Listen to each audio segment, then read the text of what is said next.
Ouvrez-le à la page 5 et on va lire Psaume 20 une première fois. Donc, version second 21 pour ceux qui veulent savoir. Psaume 25 de David. Éternel, je me tourne vers toi. Mon Dieu, en toi, je confie. Que je ne sois pas couvert de honte, que mes ennemis ne se réjouissent pas. Aucun de ceux qui espèrent en toi ne sera couvert de honte. Mais la honte est pour ceux qui sont infidèles. Éternel, fais-moi connaître tes voies.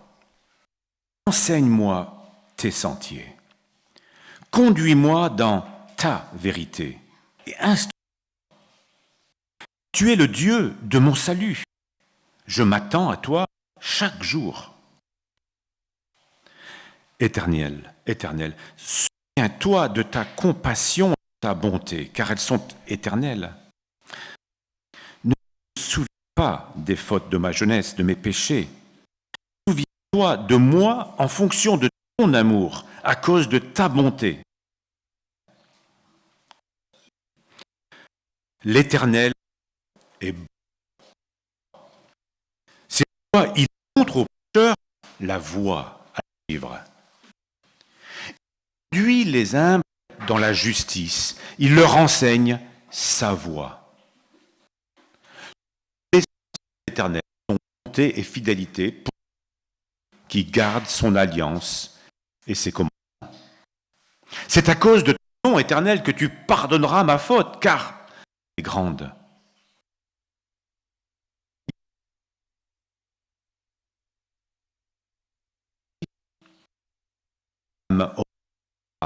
Dans le bonheur, et sa descendance héritera le pays.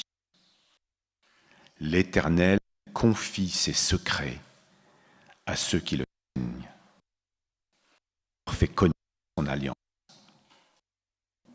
Je tourne constamment les yeux vers l'Éternel, car il dégagera mes pieds du piège. Regarde, aie pitié de moi, car je suis abandonné et malheureux. Les angoisses de mon cœur augmentent. Délivre-moi de ma détresse. Vois ma misère et ma peine et pardonne tous mes péchés. Vois combien ils sont nombreux et de quelle haine violente ils me poursuivent. Garde mon âme et sauve-moi, que je ne sois pas couvert de honte, car je cherche refuge auprès de toi. Que l'intégrité et la droiture me protègent, car je mets mon espérance en toi. Ô Dieu, délivre Israël de toutes ses détresses. Tom, hein, on pourrait passer on ne passera qu'une demi-heure, hein, donc c'est sûr que vous serez déçus à la fin, mais comme ça, voilà, à vous de rentrer chez vous et de continuer.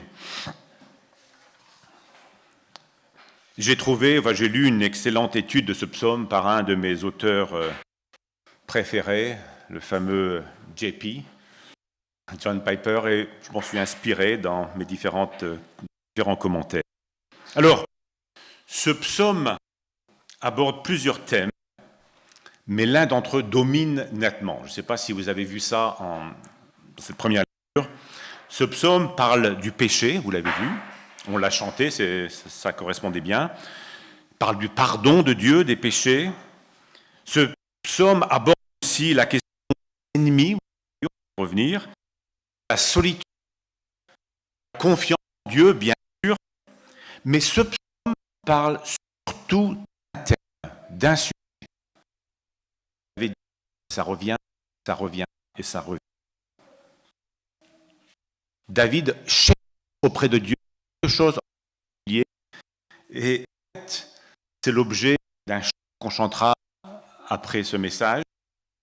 Verset 4, il dit « Éternel, fais-moi connaître ta voie. » J'ai besoin d'être dirigé, d'être conduit, de savoir où aller, comment vivre. C'est vraiment l'objet principal de ce psaume 25. Comment être sur le chemin. Et c'est très important de voir le salut de Jésus, la vie éternelle, grâce à sa mort sur la croix. Mais souvent, malheureusement, ça ne va pas beaucoup plus loin que ça. Je m'explique. Imaginez que tout à l'heure, Jésus rentre dans votre cuisine et il se présente. Ce serait sympa, hein? Bonjour, je suis Jésus, c'est moi qui ai créé l'univers, tout ce qui existe, les planètes, les galaxies, c'est moi. Mais c'est aussi moi qui suis venu sur la terre, qui ai donné ma vie pour mourir pour toi, afin de te donner le bonheur et la vie éternelle. Par ma mort et ma résurrection, voilà, j'ai payé mon péché, grâce à ma sagesse et à ma toute-puissance. Je peux te diriger sur la terre pour vraiment au bonheur, sur la terre, être béni. Est-ce que tu veux me faire confiance? Et imaginez que vous répondiez à Jésus, là, dans votre cuisine, et vous lui dites, « Oh, Jésus, c'est super. Vraiment, c'est super. Effectivement, mes péchés, ça me gênait quand même pas mal. Hein. Donc, je suis content. Allez, merci, mort pour moi, pour mes péchés, ton pardon pour mes péchés. Alors, je la prends, c'est super. La vie éternelle, ça m'intéresse beaucoup. Par contre, j'ai jeté un œil sur ton vie, les choix que tu me proposes, tout ça, et je ne suis pas convaincu. D'accord? Donc, si c'est OK avec toi, je prends le pardon des péchés. En faire, c'est super. Mais le reste, ma vie, je préfère que j'ai moins. Qu'est-ce que vous en pensez? Est-ce que c'est possible d'être chrétien, sauvé, pour la vie éternelle, mais de qu'un côté de Jésus, le reste pas pour l'instant? C'est possible. La Bible dit non, c'est pas possible. C'est totalement pas possible. Le Jésus de la Bible est évidemment un sauveur merveilleux, et ce psaume parle beaucoup des péchés. Hein. Un sauveur merveilleux, celui qui est mort à notre place, c'est Jésus. Il a endossé le châtiment de Dieu, c'est formidable. Mais Jésus est clairement, du début à la fin de la Bible, le Maître, le Seigneur. Celui qui a droit de regard sur tous les aspects de ma vie. Plus que cela, sur la terre pour réussir ma vie, pour être véritablement heureux. C'est lui qui sait ça, pas moi. Les deux sont totalement indissociables. Jésus le Sauveur et Jésus le Maître. C'est indissociable. Je ne peux pas prendre l'un sans prendre l'autre. Et alors, dans ce psaume, c'est très beau, David exprime son désir de voir Dieu lui dire, « Seigneur, dis-moi comment vivre. Tu pardonnes mon péché. Oh, c'est super, j'en ai terriblement besoin. Dis-moi maintenant comment vivre, comment faire mes choix, comment orienter ma vie, comment parler, comment penser, comment choisir. » Voilà, ça, c'est le psaume 25. Et dit David, « Je me tourne vers toi. Fais-moi connaître tes voies.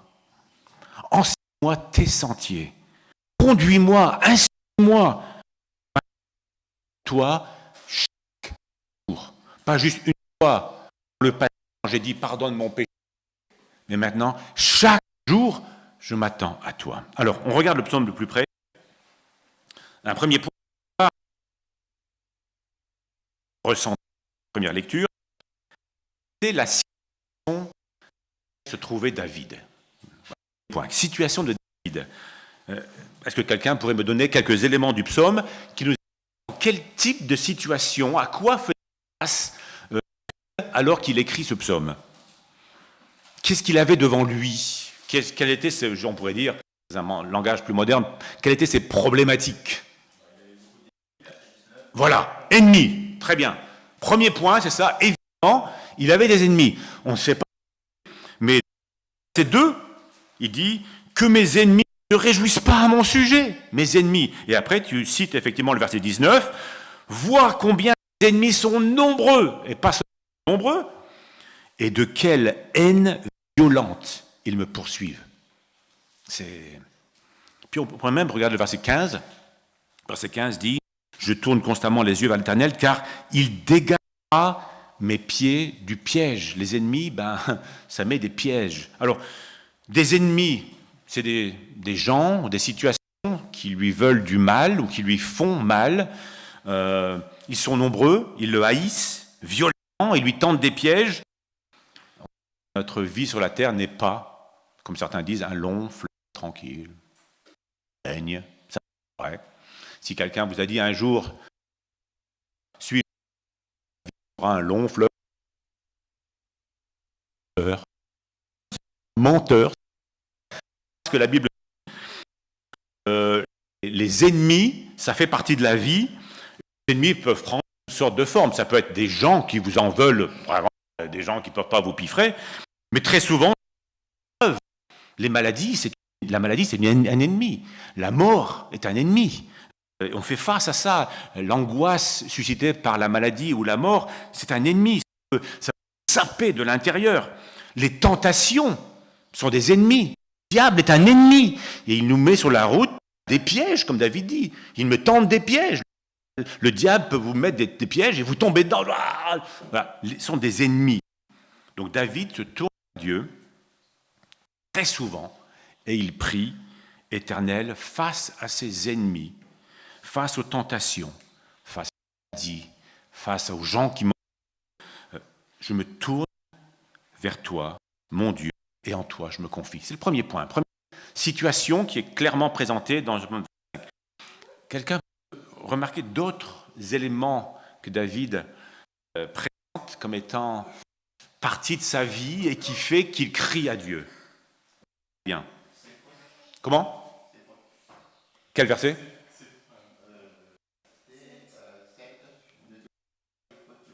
Alors voilà, donc ça va être mon... Très bien, c'est le troisième point, je vais y revenir. Le péché, c'est faute, tourmente. Ça, c'est... Donc le premier point, c'est il a des ennemis, toute forme, on sait exactement. Le deuxième point, verset... Ah, très bien, verset 16. Verset 16. Regarde-moi, aie pitié de moi, je suis... Là, la traduction dit abandonné, d'autres traductions disent seul. Seul et malheureux. La solitude, c'est dur. Et puis le verset 17 décrit un peu les conséquences de cette solitude, ce sentiment d'abandon. Les angoisses de mon cœur augmentent. Délivre-moi de ma détresse. Voilà. Il décrit en deux phrases simples.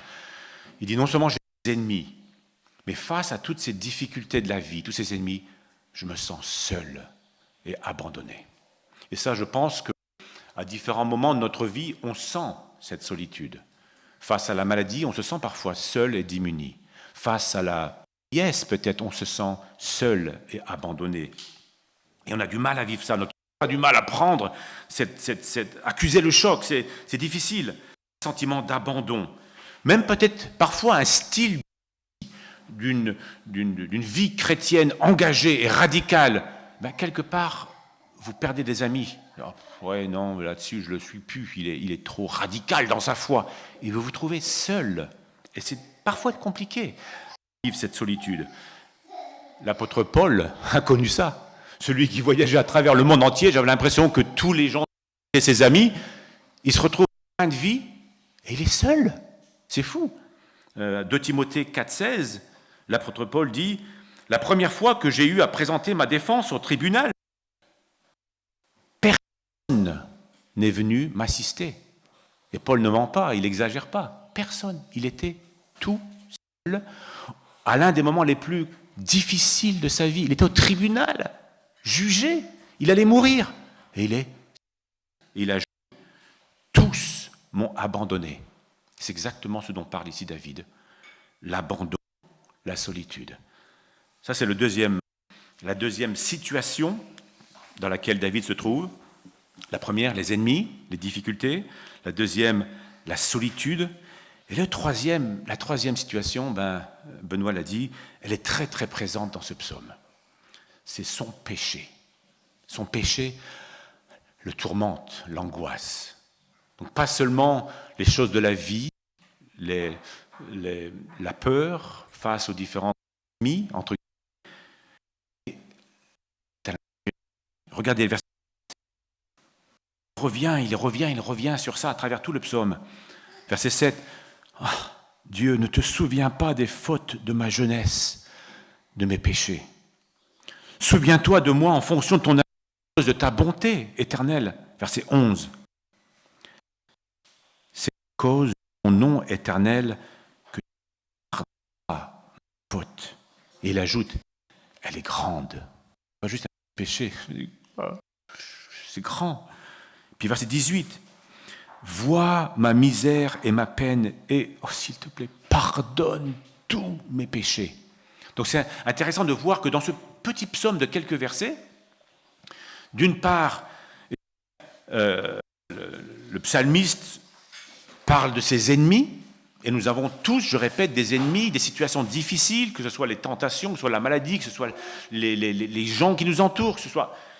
Ensuite, il parle de sa solitude, de son angoisse liée à ce sentiment d'abandon. Et puis après, il se retourne en lui-même et dit, mais j'ai aussi mon péché qui est là tous les jours. Les péchés que j'ai commis dans ma jeunesse et qui me hantent encore aujourd'hui, et puis les péchés que je commets aujourd'hui, tous les jours. Mes péchés sont nombreux, dit-il. Et là, tout ça génère des questions. Des questions. Mais que faire ? Comment se battre avec ses ennemis? Comment faire face à la tentation? Comment répondre à cette situation? Où aller? Sur quel chemin? Et c'est pour ça qu'il crie au verset 4 et un peu plus tard encore, « Éternel, mais fais-moi connaître tes voies. Montre-moi où marcher. Montre-moi comment résister, comment décider. Je m'attends à toi, dit-il, chaque jour. » Et c'est un très très bel exemple. La vie chrétienne n'est pas juste une fois pour toutes avoir demandé à Jésus, comme on le dit parfois, d'entrer dans son cœur, de pardonner ses péchés. Oh, absolument. Ça, c'est juste le début. Mais après, chaque jour, nous avons affaire à des situations en lien avec le péché qui nous tourmente. Et alors, que fait David? Et là, ça, c'est vraiment un bel exemple. Eh bien, dans son angoisse, dans ses peines, dans ses peurs, dans ses détresses, il court dans une direction qui est la bonne direction, il court vers Dieu. Il cherche sa direction, il désire marcher sur ses voies, lui demander de l'enseigner, de le conseiller, de lui dire comment agir. Et voilà, donc le premier point, c'était la situation de David. On vient de décrire ces 3 points, domaines. Deuxième point, c'est la prière de David. Alors, la prière de David, en fait, c'est tout ce psaume 25. Pour ceux qui sont intéressés par la chose, ce psaume 25, c'est ce qu'on appelle un psaume alphabétique. Donc dans l'alphabet, il y a 22 lettres. Et ce psaume 25 a 22 points. On a regardé les 22 versets. Et chaque point commence par une lettre de l'alphabet hébraïque. D'accord ? Pas tout à fait, mais c'est un psaume alphabétique. Dans ces 22 points, on a relevé 18 requêtes, 18 demandes. Donc c'est beaucoup, hein, c'est vraiment une prière. Dans ces 22 points, David demande à Dieu quelque chose. Est-ce que vous relevez, donnez-moi là en vrac, des requêtes de David à Dieu. N'hésitez pas. Instruis-moi. Aie pitié de moi. Que je ne sois pas... Oui. Il le dit, ça plusieurs fois.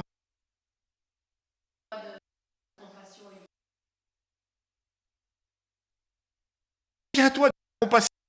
Ne juge pas pour mes péchés. Souviens-toi de ta compassion et ta miséricorde. S'il le répète, enseigne-moi. Sois un professeur, sois un enseignant. Oui. Dans le texte original, il dit « Tourne tes yeux vers moi ». Moi, je tourne vers toi. Toi, tourne tes yeux vers moi. Vis-à-vis. Vois, constate, regarde, je suis misérable. Constate ma misère, vois ma misère. Une prière. C'est plein. Donc, c'est vraiment... Il demande à Dieu de l'aide pour savoir où avancer. Il demande à Dieu d'avoir de la pitié sur sa solitude, de le délivrer dans ses détresses, de ne pas se souvenir de ses péchés d'enfance. Oui, je sais, je m'en rappelle, ça me hante encore aujourd'hui. Oublie, s'il te plaît, oublie. Moi, j'arrive pas à oublier, mais c'est encore là. Oublie. Pardonnez, il dit, pardonnez les péchés. Voilà. Et ça, toutes ces requêtes me font passer à ce verset qu'on a lu tout à l'heure dans Éphésiens. En toutes circonstances, faites toutes sortes de prières et de requêtes sous la conduite de l'Esprit. Éphésiens 6, 18. C'est vrai que la Bible exhorte, priez toutes sortes de supplications, faites-le, tournez-vous vers Dieu. Mais parmi toutes ces requêtes, comme je l'ai dit au début de ce message, parmi toutes ces requêtes, il y a une forme de requête qui est vraiment dominante dans ce psaume, et cette recherche de direction. Et on va s'arrêter pour cela un moment maintenant. Il dit à Dieu, j'ai besoin de savoir, en fait, quelques versions de la Bible traduisent comme ça, comment vivre au jour le jour. Comment est-ce que je peux vivre au jour le jour d'une manière qui soit en lien avec ton projet dans ma vie? Comment vivre au jour le jour? S'il te plaît, conduis-moi sur, il le dit, sur ton chemin. Je ne veux pas sur mon chemin, mais sur ton chemin, sur tes voies. Conduis-moi dans tes voies. Éternel, fais-moi tes chemins. Ça, c'est très important. Moi, tes sentiers. Et c'est vraiment le thème de ce psaume. Comment est-ce que je peux savoir, honnêtement, si je peux m'approcher de Dieu avec certitude? Je lui dis, Seigneur, montre-moi les chemins. Dieu va répondre.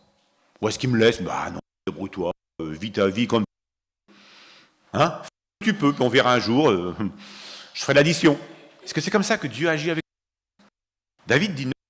David dit, c'est possible d'être sûr que Dieu va effectivement nous conduire à sa manière. Pas souvent, c'est juste une manière de nous conduire sur ses chemins. Alors, David le fait dans les versets centraux de ce psaume. À partir du verset 8, il écrit le profil type d'une personne qui peut être sûre que Dieu va, d'une manière ou d'une autre, la diriger, la conduire. Regardez-moi. Quel est le profil type d'une personne? Si vous voulez que Dieu vous conduise sur ces chemins, quel devrait être votre profil, vos caractéristiques? Verset 8. L'Éternel est bon et droit, c'est pourquoi il montre à suivre à qui? Aux pécheurs. Oh mince. Pécher pour pouvoir marcher sur le chemin de Dieu? Non. La qualification pour être dirigé par Dieu, c'est reconnaître qu'on est pécheur. Tant que tu dis, moi je ne pêche pas. Dieu. Reconnaître, je suis aveugle. Je ne connais pas ma droite de ma gauche, comme des fois la Bible dit. J'ai du mal à voir ce qui est bien, ce qui est mal. J'ai du mal à choisir le bien. En fait, je ne peux pas choisir le bien. Je n'ai pas la force devant la tentation, je tombe toujours. Ça, c'est reconnaître que je suis pécheur.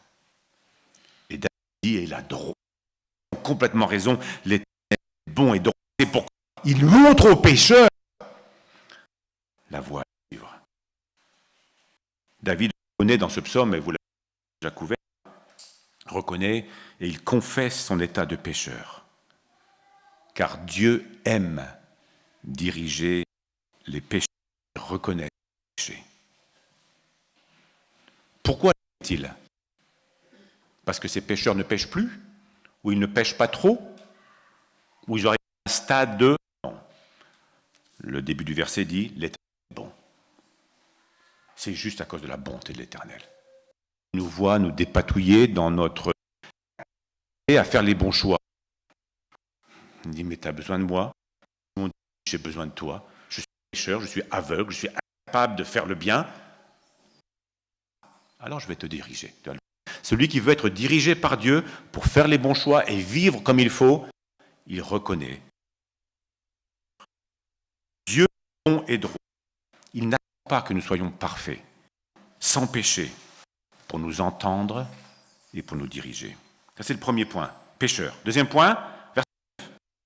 Dieu conduit les humbles dans la justice et il leur enseigne, encore une fois, sa voie, son chemin. Il enseigne où marcher, comment vivre. Alors tu as besoin d'humilité. C'est obligatoire, c'est incontournable. C'est la deuxième qualification, d'après David, c'est l'humilité. Si je reconnais que je suis pécheur et que j'ai besoin de Dieu, besoin de sa sagesse, besoin de la force de Dieu, alors, au sein de toutes mes situations, aussi compliquées soient-elles, au sein de toutes les tentations, aussi fortes soient-elles, je m'approche de Dieu humblement. Humblement. Si je ne peux pas de moi-même, alors je ne viens pas à Dieu comme ça. Hey, est-ce que tu peux me donner un coup de main, s'il te plaît? Non, non, non, non. Je viens humblement parce que je n'ai pas la force. Je ne peux pas. Et je dis, Éternel, fais-moi connaître tes voies. Aide-moi à marcher tes sentiers. Donc, pécheur, reconnaître que je suis pécheur, venir humblement. Et troisième, verset 10. Tous les sentiers éternels sont bonté et qualité pour qui? Qui? Ceux qui gardent son alliance. C'est l'alliance de l'Éternel. Être dans l'alliance, c'est la troisième qualification. 1. Reconnaître son état de pécheur, être dans l'alliance, être en alliance avec Dieu. Dieu n'est pas... On ne peut pas venir à Dieu. Ah, Dieu, j'ai un problème ici, il faut que je décide. Tu viens avec 2 balles, tu mets dans la machine, tink, hop, volonté de Dieu pour ma vie, pling, ça tombe et tu le prends. Ça ne marche pas comme ça. Dieu n'est pas une machine comme ça. Non, non, non. Tu dois être en alliance avec Dieu, dans une relation de père-fils avec Dieu, et tu viens comme un père. Tu dis, papa, je ne sais pas quoi décider. Aide-moi. Tu es dans l'alliance. Le texte dit, tous les sentiers de l'Éternel sont pour ceux qui gardent son alliance et ses commandements. L'alliance de Dieu et des hommes, vous le savez, je le répète, est au cœur, c'est le cœur de toute l'histoire de la rédemption. Si Jésus est alliance, c'est pour pardonner notre péché et rétablir la connexion dans le cadre de cette alliance avec Dieu. Et alors, dans les versets qui suivent, il explique un peu plus ce qu'est alliance. Versets 11, 12, 13, 14. C'est à cause de ton nom éternel que tu pardonneras ma faute, car elle est grande. Quel est l'homme qui craint l'Éternel? L'Éternel lui montre la voie. Choisir. Son âme repose dans le bonheur. Et on cherche le bonheur. Ah, on veut le bonheur, heureux. Ben, il disait ça. Son âme reposera dans le bonheur. La descendance héritera le pays. L'Éternel confie ses secrets à ceux qui le craignent. Et il répète, verset 12, verset 14, la crainte de l'Éternel. Et Dieu leur fait connaître son alliance. L'alliance est possible avec Dieu. C'est merveilleux, hein? L'alliance est possible parce que Dieu, à cause de son nom, et pas à cause de mes mérites, pardonne mes péchés. Si mes péchés n'étaient pas pardonnés, je n'aurais pas d'alliance possible avec un Dieu 3 fois saint, c'est pas possible. Mais parce que dans sa miséricorde, à cause de Jésus, à cause de son nom, comme le texte dit, à cause de son nom, pardonne mes péchés, alors je peux être en alliance avec Dieu. Et l'homme pardonné, l'homme qui a été gracié, il est dans la crainte et dans le respect du Dieu qui lui a remis sa dette. Et la personne qui craint Dieu et qui marche dans le cadre de cette alliance, alors elle peut être directe. Reconnaître son péché, vivre humblement devant Dieu et craindre Dieu et vivre dans l'alliance. Si c'est votre situation, si c'est ma situation, alors je peux vraiment être chaque jour, chaque instant de chaque jour, dirigé par Dieu. Alors là, on a regardé ces quelques versets, versets 8 à 14, mais je ne sais pas si vous avez remarqué ce que ces versets représentent. Et je m'arrête ici, je fais une petite parenthèse en fait. Après, je passerai. Dans beaucoup de psaumes, dans beaucoup de textes de la Bible, celui qui écrit le psaume, à un moment donné, proclame des vérités. Et je vous l'ai déjà dit, c'est très important en tant que chrétien de savoir proclamer des vérités dans toutes les situations de notre vie. Vous le voyez, il vit très David. Il dit, il épanche son cœur, ses angoisses, ses détresses, de sa solitude. Puis à un moment, il s'arrête, au verset 8 à 14, et il n'est plus en train de prier, il n'est plus en train de parler de son malheur, de son stress, il clame des vérités. L'Éternel, dit-il, est bon et droit. C'est une vérité. C'est pourquoi il montre aux pécheurs la voie. Il montre, il le fait, oui, il le fait. Il conduit les humbles dans la justice. Oui, c'est une vérité. Dieu leur enseigne sa voie, une vérité. Tous les sentiers de l'Éternel sont bonté et fidélité, une autre vérité pour ceux qui gardent son alliance et ses commandements. C'est à cause de ton Éternel que tu pardonneras ma faute, une vérité. Quel est l'homme qui craint l'Éternel? L'Éternel lui montre la voie, une vérité. Son âme reposera dans le bonheur, une vérité. Verset 14. Et là, c'est le top. En fait, c'est la cerise sur le gâteau, c'est la crème sur la tarte. Là, c'est extraordinaire. Verset 14. Avec deux traductions différentes possibles pour ce verset, mais les deux sont belles. 14. L'Éternel confie ses secrets à ceux qui le craignent. Alors, autre traduction. L'Éternel confie ses desseins, ses projets à ceux qui le craignent. Ou encore, à ceux qui reconnaissent son autorité. De reconnaître l'autorité de Dieu, c'est dire, ben oui, tu es le boss, je reconnais ton autorité. Ben, à ceux-là, Dieu, qu'il a. Traduction. Et d'autres Bibles, comme par exemple la seconde, traduit ça, ou la ISI en anglais, traduit ça en disant « L'amitié de l'Éternel est pour ceux qui le craignent ». Très différent. Mais le texte est en anglais « The fear of the Lord is for those who fear him ». C'est très beau. Tu veux l'amitié de Dieu? On peut être l'ami de Dieu? Mais c'est fou! Eh bien, crains. Et ça, pour moi, je trouve c'est un verset magnifique. Encadrez-le, soulignez-le, écrivez-le dans la marge.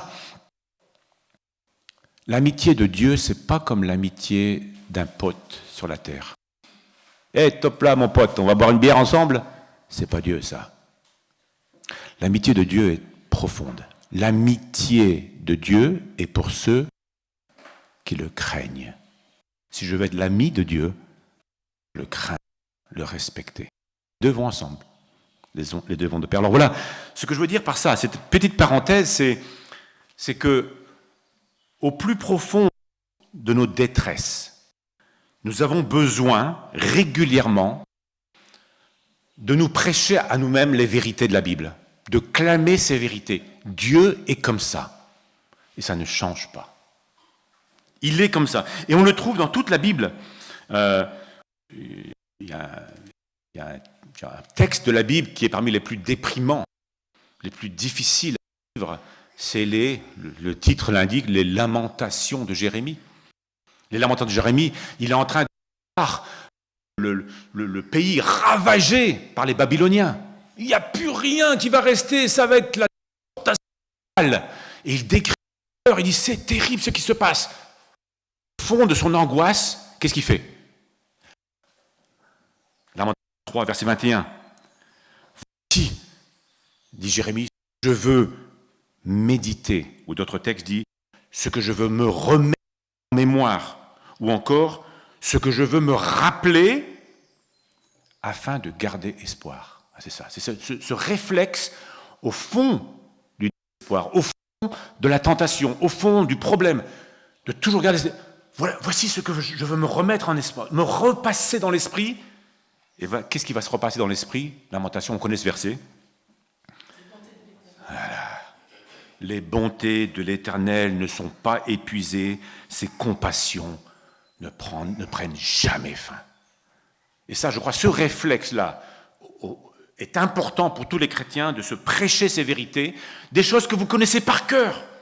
Mais Pierre, Paul disent ça dans leur texte, il dit, je lis 2 Pierre 1,12, « Voilà, je ne cesse de rappeler ces choses, bien que vous les savez, vous le connaissez tout ça. » Mais quand on est dans ces situations, on a besoin de se rappelle-toi, Dieu est comme ça. Ah oui, c'est vrai.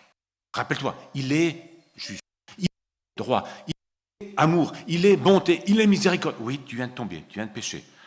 Ne désespère pas, cours vers lui. Parce qu'il a dit, tu vois. Donc rappelez-vous, rappelez cette vérité, c'est essentiel. Parenthèse, et je pars vers la conclusion, parce qu'on passe vite. En mode de conclusion, je vais d'abord relire avec vous le psaume 25. Maintenant qu'on a vu ensemble un peu de quoi il s'agit.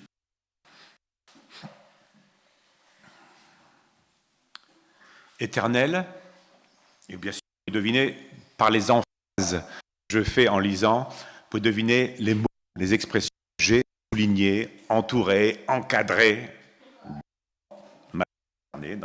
incarnées. Éternel, je tourne vers toi. En toi, je me confie, que je ne sois pas couvert de honte, que mes ennemis ne se réjouissent pas à mon sujet. Aucun de ceux qui espèrent en toi ne sera couvert de honte. Dans notre version, ce verset est traduit là, aucun de ceux qui t'attendent n'est déçu. Si tu t'attends à Dieu, tu ne seras jamais déçu. C'est la Bible qui le dit. La honte est pour ceux qui sont infidèles sans raison. Verset 4. Éternel, moi connaître tes voies. Autre traduction. Montre-moi le chemin. Enseigne-moi tes sentiers. Autre traduction dit, enseigne-moi à vivre comme tu le veux. Ça c'est clair, ça c'est beau. Enseigne-moi à vivre comme tu le veux. Verset 5. Conduis-moi dans ta vérité. On a souvent sa vérité. Moi je crois que ça c'est bien. Est-ce que c'est bien pour Dieu?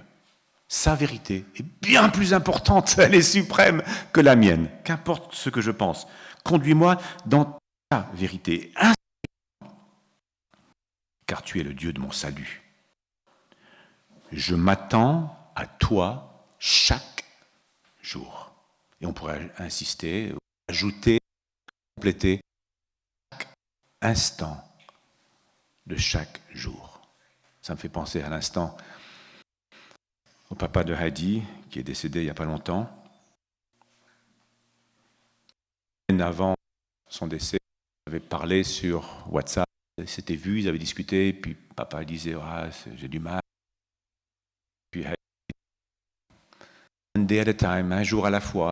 Puis elle lui a dit, mais tu te rappelles de ce on le chantait ensemble, one day at a time. On est parti sur Internet, on a retrouvé la musique, et puis il lui a chanté ce chant un jour à la fois. Puis 1 heure, on ne savait pas, mais 1 heure avant sa mort, sa crise cardiaque, Hadi l'a eu aussi sur WhatsApp. Et puis elle dit, alors papa, ça va? Un jour à la fois. Et puis elle dit, mais tu sais papa, des fois, c'est 1 heure. Quelque part, quand on lit ça, je m'attends à toi chaque jour, je crois qu'on devrait prendre ce réflexe de nous attendre à Dieu chaque jour, mais chaque instant de chaque jour, chaque heure, 24 heures, chaque jour. Écoutez là, combien de fois il utilise le terme se souvenir. Éternel, souviens-toi de ta compassion et de ta bonté. Non pas que Dieu peut l'oublier, mais c'est une expression de dire, je sais que tu es rempli de compassion. Une autre traduction pour compassion, c'est miséricorde. Je sais que tu es plein de miséricorde. Souviens-toi de ta miséricorde. Ta bonté, bonté éternelle. Puis après, verset 7, il dit, mais ne te souviens pas de mes fautes, jeunesse, ne te souviens pas de mes péchés. Et là, nous, on pourrait rajouter, à cause de Jésus, ne te souviens pas de mes fautes. Et c'est ce que Dieu dit. Souviens-toi de moi en fonction de ton amour, à cause de ta bonté. Et là, maintenant vous le savez, verset 8, hop, il s'arrête, puis il va passer un moment pour proclamer la vérité. Verset 8. L'Éternel, il est droit. C'est pourquoi il montre aux pécheurs la voie à suivre. Les pécheurs, ceux qui se reconnaissent pécheurs, qui connaissent leurs péchés et qui courent vers Dieu avec leurs péchés. Il conduit ceux qui sont humbles dans la justice et il leur enseigne sa voie. Verset 10. Tous les sentiers de l'Éternel sont bonté et fidélité pour ceux qui gardent son alliance et son commandement. Il faut être au sein de l'alliance pour pouvoir bénéficier de cette direction de Dieu.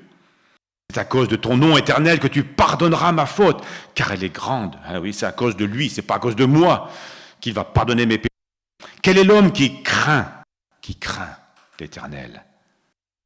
L'Éternel, alors Dieu, l'Éternel montre la voie qu'il doit choisir. Son âme reposera dans l'honneur, on cherche tous l'honneur. Autre traduction, pour son âme repose dans l'honneur, cet homme vivra dans l'honneur. Ou même, c'est intéressant, d'autres traductions disent, il passera des nuits heureuses. Vous allez craignez Dieu. Et tu passeras des nuits heureuses. Ta descendance héritera le pays. Puis notre fameuse petite cerise sur le gâteau, verset 14, au niveau de donc, la proclamation de David, l'Éternel consacré à ceux qui le craignent, ou, comme vous le savez maintenant, l'amitié de l'Éternel est pour ceux qui le craignent. Tellement beau. Il fait connaître son alliance. Alliance entre Dieu, le Dieu de l'univers, et la créature que nous sommes. Voilà. Cette parenthèse termine là, cette proclamation, et il revient à sa situation. Et il dit constamment les yeux de l'Éternel, je ramène du piège, de toutes sortes, qui sont sur mon. Garde-moi. Donc, je tourne constamment les yeux vers l'Éternel. Et verset 16 dit, autre traduction, tourne-toi vers.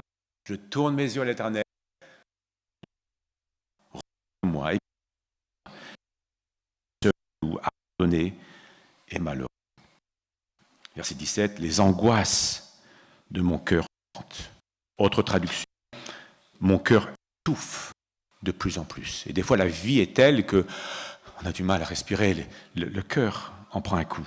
Autre traduction, mes angoisses m'envahissent. Délivre-moi de ma détresse, ou fais-moi sortir de ces angoisses. Traduction. Verset 18, vois ma misère et ma peine et pardonne mes péchés. Il revient sur ça, ça le hantait. Devant un saint. Combien il me garde-moi, mais sauve-moi, ou autre façon de traduire, protège-moi, que je ne sois pas couvert de honte, car je cherche refuge auprès de toi.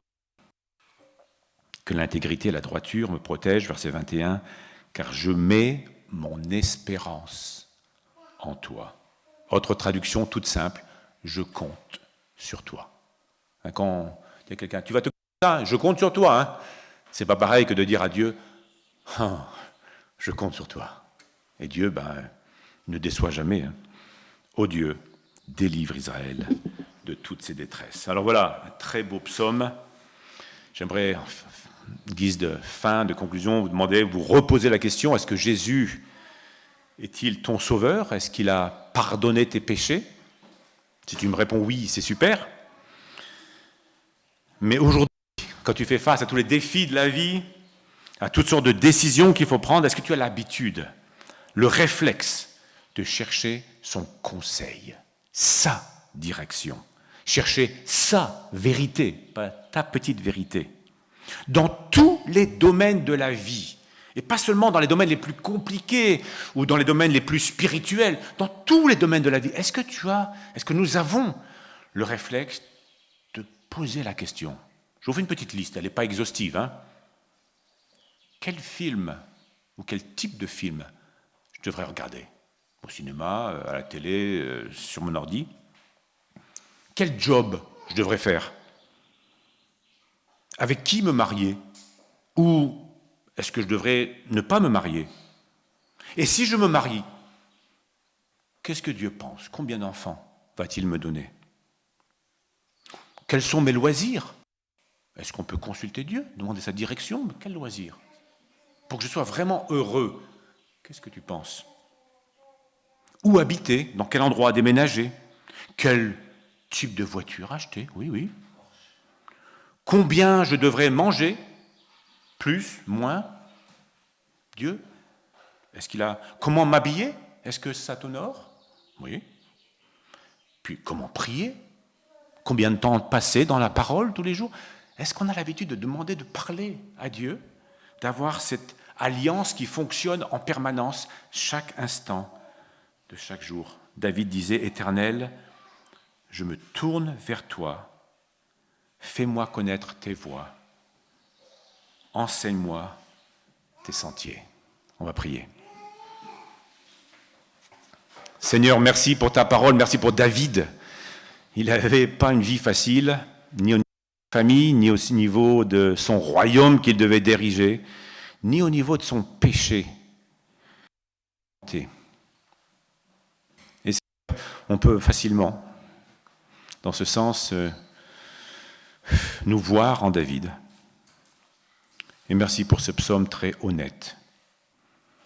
Aide-nous à avoir ce réflexe, à développer ce réflexe de courir vers toi avec tout ce qui nous oppresse et trouver en toi le conseil. Parce que, comme David le dit et comme ta parole le dit, tu ne déçois jamais. Merci pour ta parole. Amen.